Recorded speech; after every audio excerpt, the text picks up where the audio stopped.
Yeah, that's spot on. Yep. I think and you have to learn how to scale things.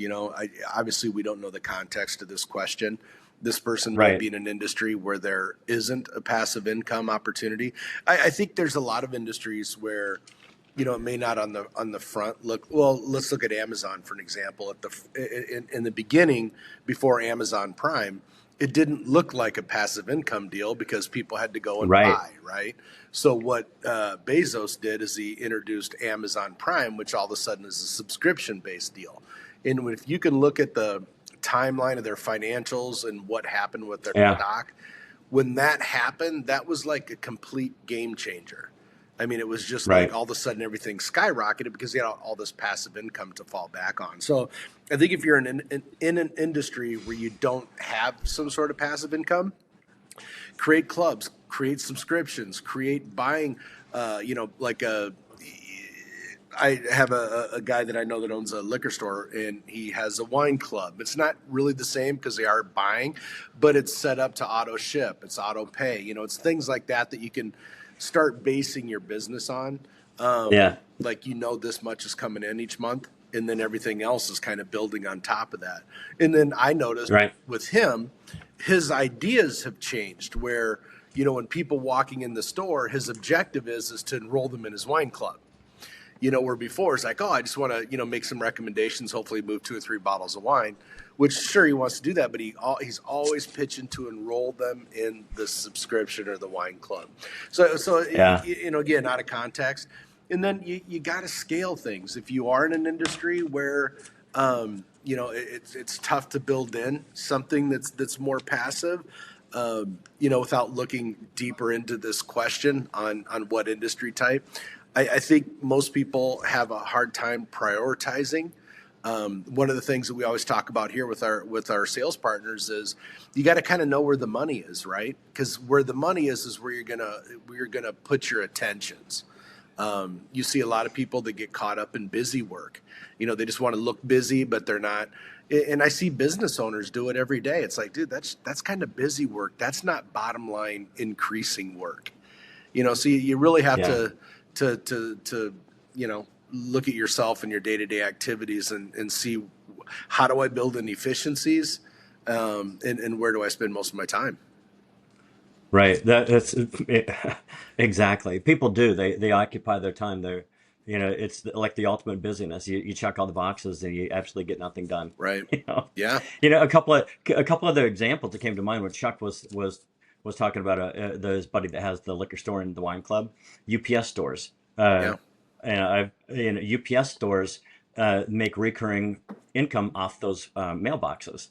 And I've got a friend that used to own a UPS store, and he goes, "Man, I love that. I love that part of the income. I mean, if I could only do that, that would be great. If I could only have mailboxes, it'd be Right. wonderful. I don't have to ship. I don't have to have many people. I don't, all that other stuff. Man, I'd Hmm. love for that to go away." And he did. He had loads of turnover with kids at the counter and lines and people being upset.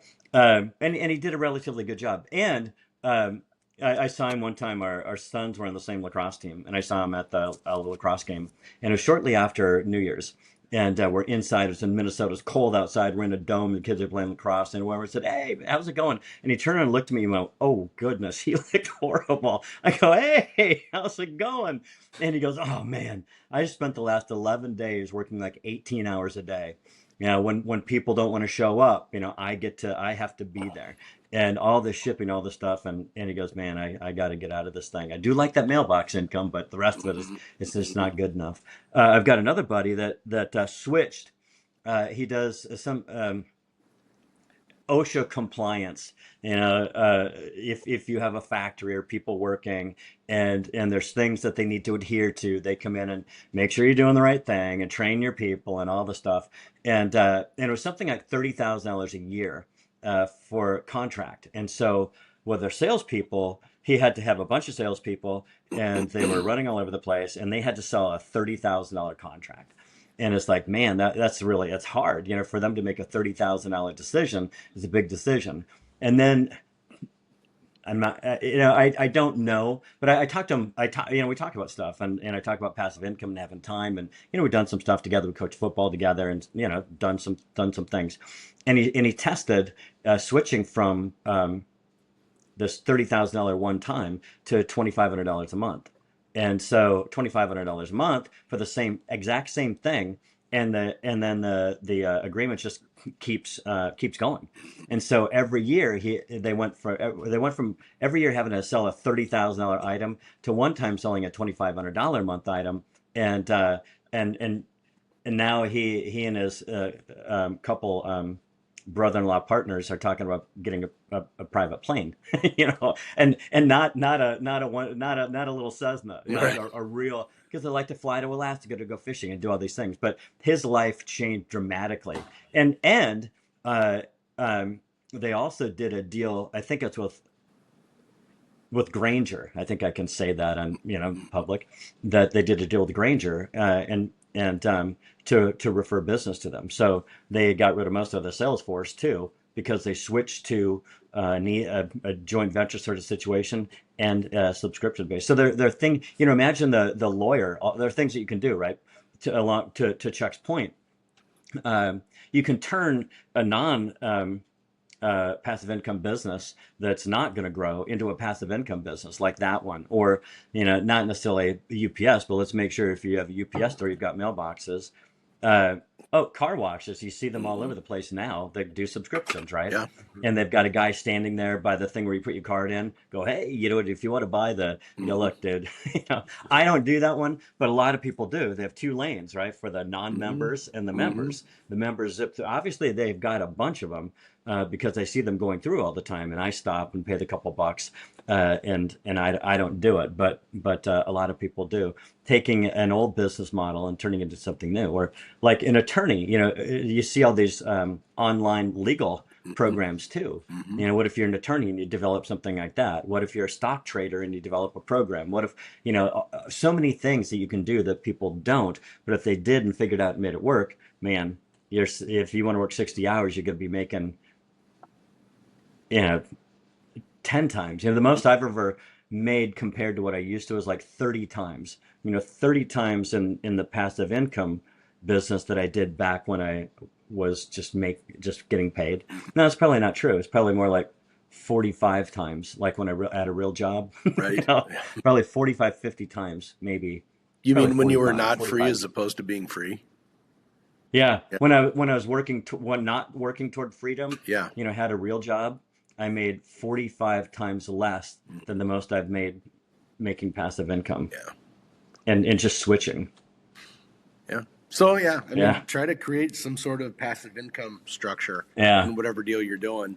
Um, it's nice knowing going into the month, you go, I know I'm going to make my 10 grand this month. Everything else I do is in addition to that. It's like, I think mentally it's a big difference too. In it with more energy, you're all of a sudden more efficient because you're less stressed. You're using less bandwidth on trying to figure out, like, starting from zero each month. And that's one thing I never understood. I mean, the 30 years that I've been doing this, I could never go back to starting at zero every month. It's just not, that's not free. it's depressing, It's isn't depressing. it? Yeah, it just kind of Yeah, sucks. So, yeah, try to figure that out. That's what I would, whomever yeah, asked that question, that's what I would say. Try to figure out some way to structure this. Plus, it makes you different. It'll probably make you different than anyone else in this industry or whatever industry you're in. Makes you different. yeah. The difference, instead of aiming at like sales, if they're selling, I don't know what they do, but let's say assume they are, they aim at selling. It's like, no, let's switch and aim at freedom. It's because then everything you think about change. It aligns differently. Instead of, oh, I want to hunt down the next sale, to, all right, what can I do to unlock this to get more Right. free? Your brain starts. You can feel it. You can feel it asking different Hmm. questions.